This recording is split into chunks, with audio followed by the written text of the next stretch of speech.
On Tuesday, I had a very constructive call with President Trump, and we agreed to meet next Tuesday in Washington.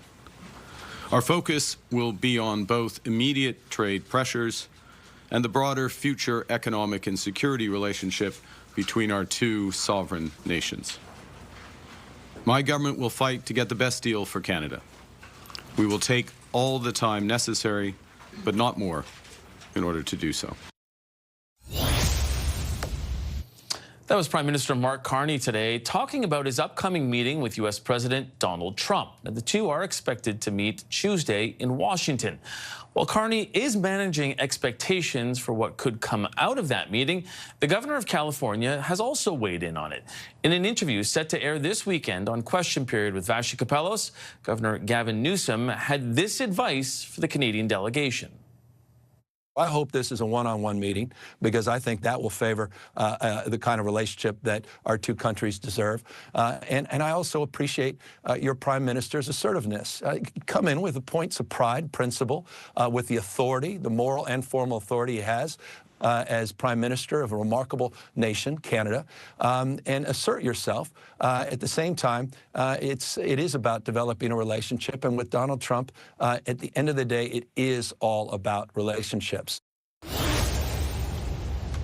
So what are the stakes for this meeting, and what does success look like for Prime Minister Mark Carney?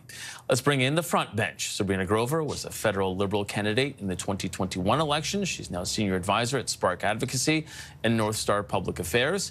Melanie Paradis is former communications director to Erin O'Toole. She's now the president of Texture Communications. And former Ontario MPP Gurdatin Singh, he's now vice president at Crestview Strategy. He's also the brother of federal NDP leader Jagmeet Singh. Can I take a moment and just say how much I've missed you guys, even though I saw some of you on the campaign trail? I'm just going to have that moment right now because it's very mutual. Very mutual. We missed you too. Is it reunited? Yeah. I mean, what do the kids say? It's been a hot minute, and now my teenagers are cringing at home. But anyways, Sabrina, let's start with you on this one. We're cringing a bit too. What do you think? Yeah, what do you think success looks like for Mark Carney out of this meeting on Tuesday? I think to start with, I'll be really interested to see what the format of the meeting is. I think for the most part, you've seen leaders take kind of a seat in the Oval Office, seen a ton of media around, and you've had kind of a very rough interaction, I'd say, between Donald Trump and whatever leader he's facing, one that kind of feels more like a spectacle than it does feel like a meeting. And so it'll be interesting to see whether or not the Carney team has negotiated something different and whether or not the post-presser is in the White House the way it's always been, or something more formal looking like we've traditionally seen with the United States press conferences. I think in terms of success, we've already seen success, right?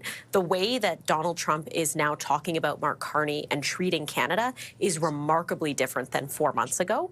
And we're seeing a sincere level of respect that I think we haven't seen before, not only for Canada, but really for any government that Donald Trump has met with. So I think that that's already a marker of success. I think beyond this, it'll be interesting to see what the outcomes are on tariffs. And I also imagine that they're going to talk about the G7, and it'll be interesting to see if Mr. Carney sets some boundaries or sets some standards on the table for what the G7 conversation will look like in just over a month here. And Melanie, location and look are obviously really important, and I say that because there are some people that I've been speaking to inside of government that have been talking about this meeting and looking back at a previous meeting and using a verb, using the name of a world leader as a verb and saying they don't want to get Zelensky'd here. And we all remember what happened when Ukrainian President Volodymyr Zelensky was sitting there and was essentially berated by both J.D. Vance, the vice president, and President Donald Trump.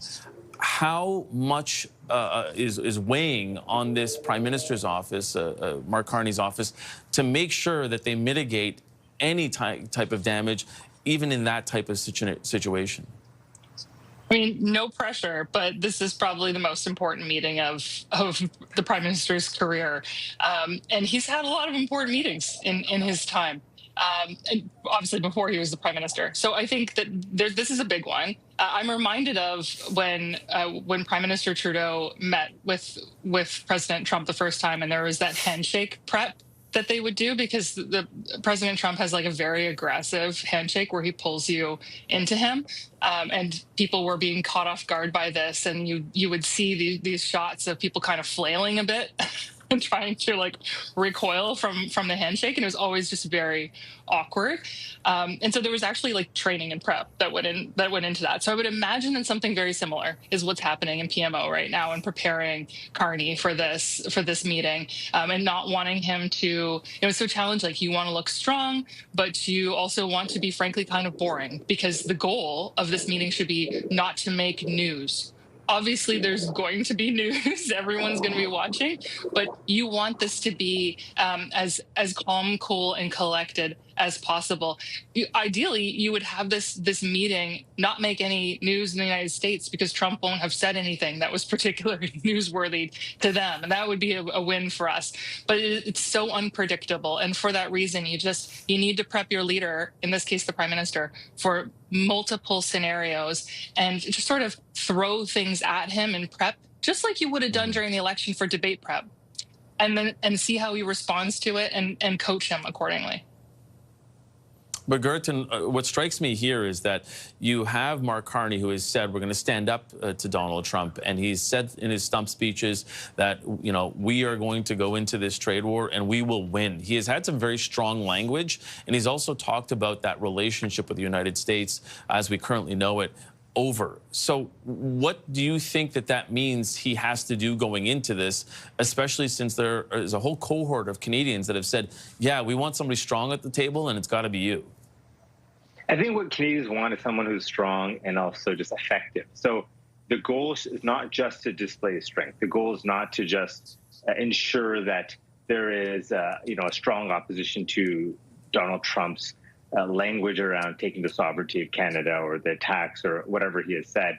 It's to demonstrate strength for the goal of negotiating in good faith and getting a result for Canadians. And I think the Prime Minister is going to have to ensure that in many ways this meeting does not become politicized, because we know that within America right now there's this incredibly corrosive far-right extremism that really wants to attack anyone who is not bought into their version of this world. So we need to ensure that that political aspect of it is not being used as a tool, once again, to rile up that political base in America.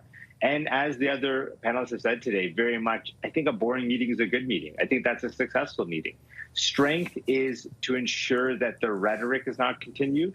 But then I think there will probably be some maybe mutual respect there, given the business background of the Prime Minister, where they can get down to brass tacks and really just come back with, ultimately, Donald Trump always says he wants a deal. And now it's up to Prime Minister Carney to get the best deal for Canadians. Sabrina, how much handshake prep do you think they're doing right now to make sure that moment is going to be okay? Several handshakes, a lot of handshakes are happening.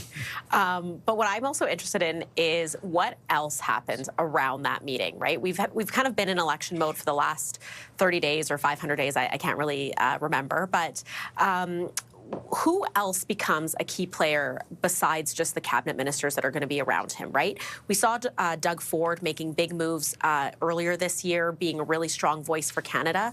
And does that also play a role in this meeting or going forward? We saw a lot of negotiations happening with governors directly in the United States. Does that continue to happen? The governors now have a lot more problems today than they did when Donald Trump was first elected. And what role does Danielle Smith play, right? I think Danielle Smith has really been a linchpin in all of this for the Conservatives as well as for Canada, but not necessarily playing an effective role. And what role does she play in negotiating with the United States, and what length of room does Carney give her to do that? Yeah, it'll be interesting to see exactly where those premiers start to fit in, especially when you consider that in that stump speech that he gave every night at those rallies, he talked about having Doug Ford on Fox News every night to really be the thumb in the eye of the U.S. So anyways,